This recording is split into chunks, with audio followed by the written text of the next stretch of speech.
పెద్ద నాకు ఏమైతావు, డాక్టరా, ఇంజనీరా, లేదా అమెరికా పోతావు. సో మరి తిండి లేకుండా నిద్ర లేకుండా రోజుకు 18 గంటలు కష్టపడాలా? కార్పొరేట్ కాలేజెస్ ఉంటాయి, దానిలో ఉండాలా?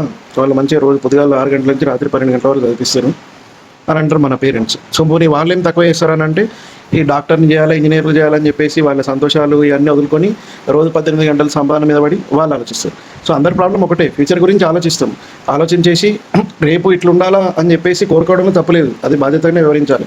కానీ రేపు ఇట్లా ఉండాలని చెప్పేసి నువ్వు ఈ రోజు నీకున్న దేవుడిచ్చిన అవకాశాన్ని నువ్వు బ్లిస్ఫుల్గా జీవించడము ఆపేయడం అనేది చాలా తప్పు. సో మన ఉపనిషత్స్ కానీ ఎక్కడ కానీ వెస్టర్న్ కంట్రీస్ కానీ ఎవరు ఇట్లా ఫాలో గారు. సో ఈ రోజు బేసికలీ కాన్సెప్ట్ ఏంటంటే ఈ చాప్టర్ 11లో కృష్ణుడు చెప్తాడు, కలోస్మే అంటాడు. కలోస్మే అంటే నేనే కాలం అంటాడు. సో నేనే కాలం, నేనే టైం అనేది నేనే అంటే నన్ను వృధా చేయకు. సో ఈ రోజు బేసికలీ నువ్వు ఈ చాప్టర్ 11 సారాంశం ఏందో ఎట్లా జీవించాలనంటే, పాయింట్ నెంబర్ 1, ఈ రోజు నేను ధర్మంగా ఉన్నానా లేదా. పాయింట్ నెంబర్ 2, ఈ రోజు నేను ఎవరికి అన్యాయం చేయకుండా ఉన్నా లేదా. పాయింట్ నెంబర్ 3, ఈ రోజు నేను సంతోషంగా, ఆనందంగా, జాయ్ఫుల్గా, బ్లిస్ఫుల్గా ఉన్నానా లేదా, ఎవరికి ఏం హామీ చేయకుండా.